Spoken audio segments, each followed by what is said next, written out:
አስቻለው አየለ የዘገሊላ ዕለት የሚለውን የይሁኔን በላይ ዝነኛ ዘፈን ዜማ የደረሰ ባለሙያ ነው። አንድ ቀን ዘመድ ወዳጅ ተሰብስቦ ክፍሉ ተጫጭሶ እፀ ሐሴት ተጎርሶ ስናወራ አስቻለው የሆነ ዜማ ብልጭ ብሎለት ተንደርድሮ ኪቦርዱ ላይ ተጣደ። ከዜማው ጋር ልውጣ ብል በእግሮቼ ብሄድ በፈረስ ፍቅርሽ እንደ ዳገት የሚል ጅምር ግጥም መጣለት። አስቻለው የዜማ እንጂ የግጥም ባለሙያ ስላልሆነ ዳገቱን የሚጨርስለት ሰው ፍለጋ ሲያማትር ጸጋዬ ደቦጭን አየው። ጸግሽዬ ንስማይችን ግጥም ጨርስልኝ። ጸጋዬ ደቦጭ በአማርኛ የዘፈን ግጥም ውስጥ ካሉ አንጸባራቂ ኮከቦች አንዱ ነው። ይሁን እንጂ የዚያን ቀን ግጥም የመግጠም ሙድ አልነበረም። ከይሁኔ በላይ ጋር ሞቅ ያለ ጭውውት ይዘዋል። አስቻለው ግን አልለቀቀውም። ልውጣ ብል በእግሮቼ ወይም በፈረስ ልውጣ ብል በእግሮቼ ወይም በፈረስ ፍቅርሽ እንደ ዳገት ያስጨርሳል ፈስ ብለህ ሙለው አለና ወደ ጨዋታው ተመለሰ። የሆነ ጊዜ ላይ ዘፋኞች በአንድ ጀንበር መክበር ጀምረው ነበር። አንዲት የጥንት አለቃሽ የመከራ ጊዜ ጥቂት ነው ወዳጁ ደስታማ ሲሆን ይጨቀያል ደጁ እንዳለችው የዘፋኞችን በረከትና ደስታ ለመቀራመት የሚሽቀዳደሙ ወዳጆች መፍላት ጀመሩ። እገሌ የተባለው ዘፋኝ ወላጅ አባት እኔ ነኝ የሚሉ ሸባዎችም በየሚዲያው መቀላወጥ አበዙ። አንድ ማለዳ ላይ ድምፃዊ ጌራ ወርቅ ነቃ ጥበብ ሰው ይፈልጋል ተብሎ ከቤት ወጣ። ወዲያው አንድ ሽማግሌ ዘሎ ተጠመጠመበትና ልጄ እንኳን ደስ አለህ፣ የጠፋሁት አባት ተገኝቻለሁ፣ አቶ ነቃ ጥበብ ማለት እኔ ነኝ ብሎ ትከሻውን ተንተርሶ ማልቀስ ጀመረ። ጌራ ሰውዬ ተሳስተሃል፣ አሁን ስታስጠራኝ እኔ ከአባቴ ጋር ቁርስ እየበላሁ ነበር ብሎ በትህትና ሽማግሌውን 2 ሜትር ያህል ገፈተረ። ሰውየው ባይበሉባው እንባውን እያበሰ እንዲህ አለ። እንግዲህ ምን አደርጋለሁ ደግሞ ፍቅር አዲስ ነቃ ጥበብ ጋር ሄጄ ድል ልሞክር እንጂ። ከጥቂት ዓመታት በፊት ከዜማ ደራሲው ካበበ ብርሃኔ ጋር እየተቀጣጠርሁ የከሸፈ የዘፈን ግጥም ሳበረክት አድር ነበር። ዘፋኞች፣ አቀናባሪዎችና ገጣሚዎች ተሰብስበው ቡና ተፈልቶ እፀ ሰመመን ጫት ማለቴ ነው እየተበላ ጨዋታ ይደራል። ከዕለታት አንድ ቀን ቸኮል የተባለ ጎረምሳ ጥበብ አጣድፋ ጠርታኛለች ብሎ የገጠር መምህርነቱን ትቶ ተቀላቀለን። ቸኮል ዜማ እንደ ነስር የሚመጣበት ሰው ነበር። ጥሩ ወግ አዋቂ ነው። ግን ወግ ይጀምርና ድንገት ዜማ መጣልኝ ሳያመልጠኝ ቀድቼው ልምጣ ብሎ በመጮህ ወደ መኝታ ቤቱ ይሮጣል። ነገሩ ከ3 ጊዜ በላይ ሲደጋገም አቤ ትዕግስቱ አለቀና እንዲህ አለው። እኔ የምልህ ቸኮል እንዲህ የሚያሯሩጥህ አሜባ ነው ዜማ?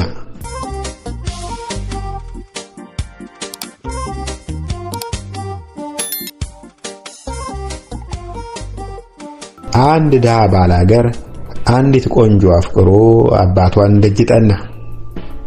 ኩሩ አባት ልጄን ለማግባት መፈለግ ጥሩ ነው፣ ለመሆኑ መሬት አለህ? የለኝም። ከብትስ? የለኝም። ወርቅስ አለህ? የለኝም። ታዲያ ከሌለህ ብድራት ይሆናል ብለህ ነው? ለምክር አፍቃሪ አድማጮች ብድራት ስለማይሆን ጠንክራቸው ስሩ እያልሁ ወጌን እቀጥላለሁ።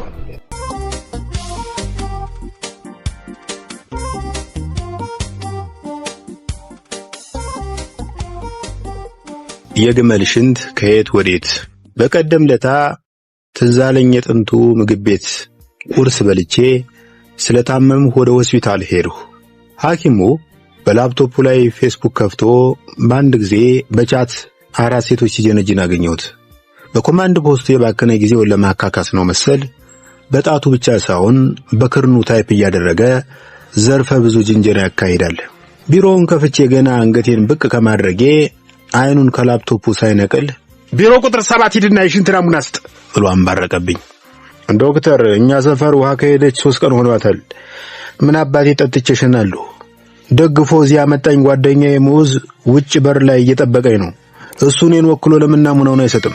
ቢለያይም ቋንቋው ሸንታችን አንድ ነው፣ ሸንታችን አንድ ነው አልኩት። ሐኪሙ ላፍታ ዞር ብሎ የጠላ ምልክት የመሰለ ጭንቅላቱን እየነቀነቀ ሲያተኩርብኝ ቆየና ፊት አዲስ አልሆነብኝም፣ ተመላላሽ ታካሚ ነህ እንዴ አለኝ። ፌመስ ጋዜጠኛ ነገር ነው አለች ነርሷ የቀጣውን ወረፋ ካርድ ጠረጴዛው ላይ እያስቀመጠች። ዶክተሩ የወሬ ሙዳዩን ወይም ላፕቶፑን በአስቸኳይ ከድኖ ሙሉ ትኩረቱን ሰጠኝና ይቅርታ ከዓለም ጤና ድርጅት ቁልፍ ሰዎች ጋር እየተጻጻፉ ልብ አላልኩም ነበር። ስለ ዶክተር ቴዎድሮስ አድሃኖም የምታውቀውን ንገረን እያሉ ይነዘንዙኛል። ምን ችግር ገጠመህ? ምን ችግር እንደገጠመኝ ለመናገር ገና እንደጀመርሁ ሐኪሙ በብጣሽ ወረቀት የሆነ ነገር ሰራርዞ ይህን መድኃኒት ግዛ ብሎ አቀበለኝ። ወረቀቱን አፈፍ አድርጌ ምን እንደተጻፈበት ለማወቅ ታገልሁ። ኢትዮጵያ ውስጥ 3 አይነት ፊደሎች እንዳሉ ተገነዘቡ። እነሱም የግዕዝ ፊደል፣ የላቲን ፊደልና የሐኪም ፊደል ይባላሉ። አሁን ደግሞ እንደ ግመል ሽንት ወደ ኋላ ሄጄ ስለ ትዝ አለኝ የጥንቱ ምግብ ቤት ላውጋ። በነገራችን ላይ ግመል ወደ ኋላ የሚሸነው በአህያ ሴራ ምክንያት መሆኑን ያውቁ ኖሯል። በመጀመሪያ አይመረመሬው ወንድ ፍጥረታትን ፈጠረ። የርቢ አካል እንደሚያስፈልጋቸውም ተገነዘበ። ብልት ያከፋፍል ዘንድ አህያን ሾመው። አህያ ስልጣኑን አላግባብ በመጠቀም ዘለግ ያለውን ብልት ለራሱ መርጦ አመድ ውስጥ ሸሸገው። ከዚያም በወረፋ ደጅ ለሚጠኑት ፍጥረታት እንደ ሸንኮራ እየቆረጠ ማደል ጀመረ። አዳም መጣ፣ አስመዝኖ ተከራክሮ ድርሻውን ወሰደ። በሬ መጣ፣ ተረከበ። አውራ ዶሮም መጣ፣ ከፍቅፋቂው መሃል ድርሻውን አነሳ። ሲመሽ ጓዳ አመዶ ለሁሉም ፍጥረታት ድርሻቸውን ማስረከቡን አምኖ የራሱን ድርሻ ለመትከል ሆዶ አካባቢ ቦታ ሲያመርጥ ኮቴ ሰማ። ቀና ሲል ግመል ከፊቱ ቆሟል። ይቅርታ ትንሽ ስራ በዝቶብኝ ዘገየሁ፣ ድርሻዬን ወዲህ በል አለ ግመል እያለከለከ። የማውቅልህ ነገር የለም፣ በሰዓቱ ያለውን ሁሉ አከፋፍዬ ጨርሻለሁ አለ አህያ በንዴት ጋማውን እየነጨ። ከጥቂት እርግጫ ቀረሽ ጭቅጭቅ በኋላ ግመል እምቢ ካልህ ለፈጣሪ እከሳለሁ ብሎ ዞር ብሎ መጋለብ ጀመረ። ይህን ጊዜ አህያ በጣም ተናዶ ለራሱ ካስቀመጠው ትንሽ ጎርዶ ያውልህ ብሎ ቢወረውር በግመል ጉያ ላይ ተገልብጦ ተለጠፈ። ከዚያን ጊዜ ጀምሮ ግመል ይዋሊት ይሸናል።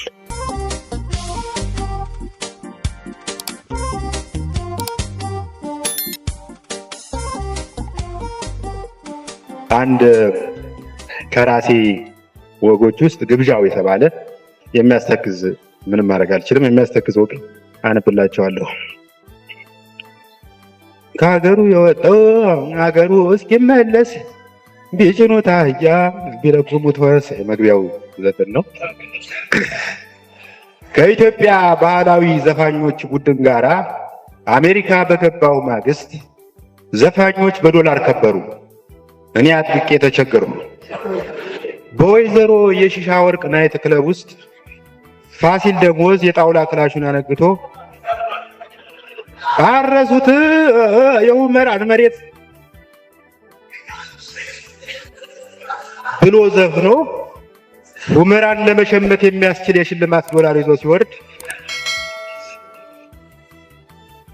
እኔ ግጥም ለማንበብ ወደ መድረክ ወጣለሁ።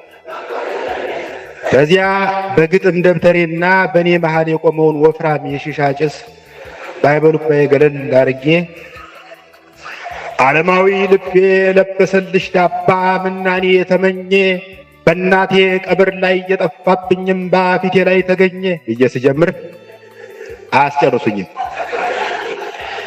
ምናኔ ደግሞ ምንድን ነው ትላለች ከጥግ ቁጭ ብላ ሺሻ የምጠባ ደንበኛ። ብልጭ ልብኛል። ግጥሜን አረፍ ላንብብ ወይስ አንቺን አማርኛ ላስተምር?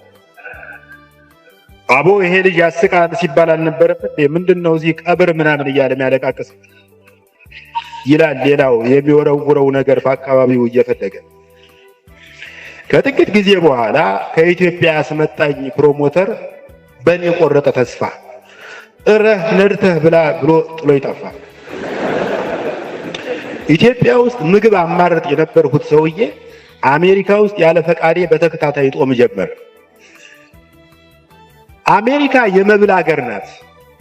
እንዲያውም አሜሪካ ሀገር አይደለችም። ዲሞክራሲያዊ የግብር ማብያ አዳራሽ ናት። ጠዋት የቤቴን በር ስከፍት ጎረቤቴ ከሚኖሩት ዘፋኞች ከነ ጃምቦ ጆቴ ክፍል ማት አይነት የፕላስቲክ አገልግል፣ የሰርዲን ጣሳ፣ ድርብ ሰረዝ የመሰለ በርገር እንዲሁም የቢራ ጠርሙስ እየተጠረዘ ሲወጣ ያለው ከጎረቤቴ የምቾት ተረፈ ምርት እየተተለተለ ሲወጣ እያየው ያለማቋረጥ አዛጋለሁ። ልክ ጓድ ኮምጬ አምባው መፈክር ሲያሰማ ያደርገው እንደነበረው እጄ የምድርን ኮርኔስ እስኪነካ ድረስ እየተንጠራራሁ አዛጋለሁ። ሲብስብኝ ማንኛውንም የምሳ ግብዣ ያለምንም ቅድመ ሁኔታ መቀበል ጀመረው። ዘፋኞች ተጋባዥ ገጣሚ በማለት ይጠሩ ጀመረ። አንድ ቀን የቨርጂኒያ ከተማ አውራ ጎዳና ዳር ቆሜ በጥሞና አሰላስላለሁ። ፊቴ ላይ የሚታየውን ጥልቅ ጥሞና የተመለከተ ስለ ቀጣዩ የሀገራችን ዕጣ ፈንታ እንጂ ስለ ቀጣዩ ምሳ እያሰበ ኑሮ አይገባም። ሃይ በእውነቱ የሚል የሴት ድምፅ አባነነኝ። አንዲት የሀገሬ ልጅ መኪናዋን አቆመችልኝ። ስሟን ለጊዜው ጉዲት ልበላት። አይኔ ደረቷ ላይ ተተከለ። የዛን ሰሞን ፈርዶብኝ ከሴቶች አካላት ውስጥ አስቀድሞ ትኩረቴን የሚሰርቀው ፊታቸው ነበር። አንድ ጡት መሆኑ በባለቤቱ መረጋገጥ እንጂ አላመርም። ከጡት አላበላለት ድቡልቡል ጡት፣ ሁለት መላጣ ራስ የሚመስል ጡት፣ ዝርግ ጡት፣ የጥንት ካፖርት ኮሌታ የመሰለ ጡት፣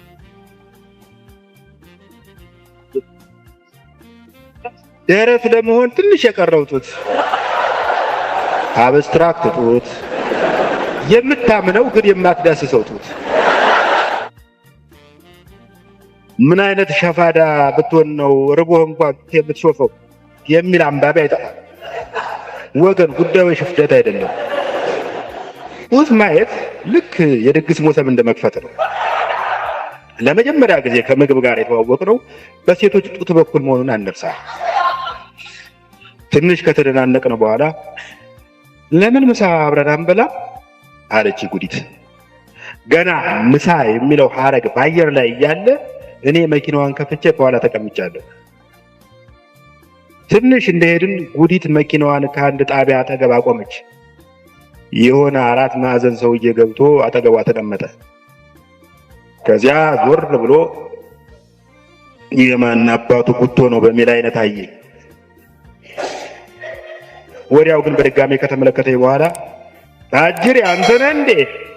ለመሆኑ ወደ ስነ ጽሑፍ ዓለም እንዴት ገባህ? እያለ በባዶ ሆድ ያደርቀኝ ጀመረ። ቤት ገብተን ጉዲት ምሳ ለመስራት ወደ ጓዳ ገባች። ሰውየው የፍቅርና የትዳር ታሪኩን ባጭሩ ለ2 ሰዓት ያልተረከልኝ።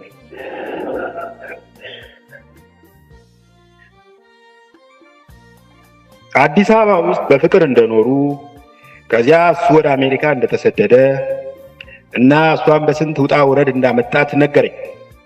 በቅጡ አልሰማሁትም። ከሰውየው ትረካ በላይ ጥርት ብሎ የሚሰማኝ ከጓዳ የሚመጣው የመክተፊያ ድምፅ ነበረ። ጉዲት በየአይነቱ ሰርታ ጨረሰች፣ ግን ቶሎ አልቀረበም። እኔን ራብ እየሞረሞረኝ ባልና ሚስቱ ስለ አቀራረብ ስታይል ይራቀቃሉ። ስንቃሪያው የሚቀመጠው ከቲማቲሙ በስተቀኝ ነው ወይስ በስተግራ በሚለው ዙሪያ ለ20 ደቂቃ ተከራከሩ። እኔ ወደ ማዕዱ ለመሄድ ትንሽ ሲቀረኝ ማዕዱ ከፊቴ ቀረናል። አይገርምሃል፣ ለመጀመሪያ ጊዜ የትረካ ሲዲን የሰማሁት ደሳለኝ ቤት ሆኜ ነው አለች ጉዲት ከጠረጴዛው ላይ ብርጭቆ የሞላ ውሃ እያስቀመጠች። ደሳለኝ ማን ነው አለ ሰውየው የህፃን ብርድ ልብስ የመሰለ እንጀራ ሳህኔ ላይ እያነጠፈ። ደሳለኝ እኛ ቤት ተከራይቶ የሚኖርልኝ ነበር፣ እኛ ግቢ። ኦኬ፣ ምን ልትሰሪ ቤቱ ገባሽ? ቲቪ ላይ ነዋ። ደሳለኝ በዚህ ዓለም ላይ ያለው ብቸኛ ሀብቱ ግዙፍ ቴሌቪዥኑ ነበር። ይገርምሃል፣ ወደ እኔ እያየች ይገርምሃል፣ ቤቱ ውስጥ ወንበር እንኳን አልነበረው።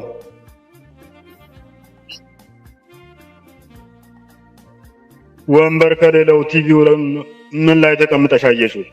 ሰውየው አፈጠጠ። አልጋው ጫፍ ላይ ነው አለች ፈገግታው እንዳመጣት እየታገለች። ሰውየው ለመደባደብ ያሟሙቅ ጀመር። ብድግ ብዬ ተው እንጂ ነውር አይደለም እንዴ ምናምን እያልኩ በመሃላቸው ገባሁ። ነውር አይደለም እንዴ አትሊስት ምሳዬን እስከበላ ለምን አትታገስ?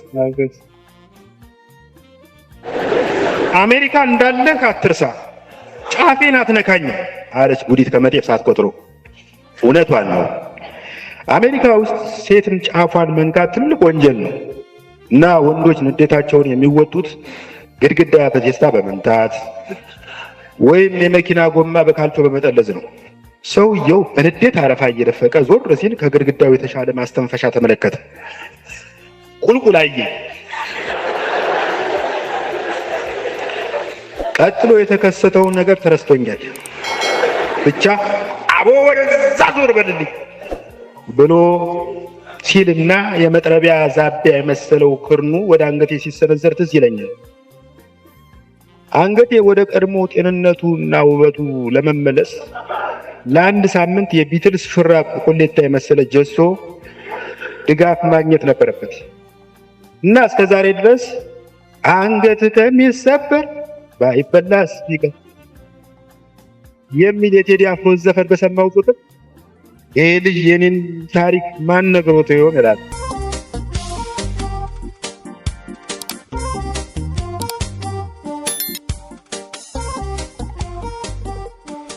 ተፈጥሮን ደጅ ልጥና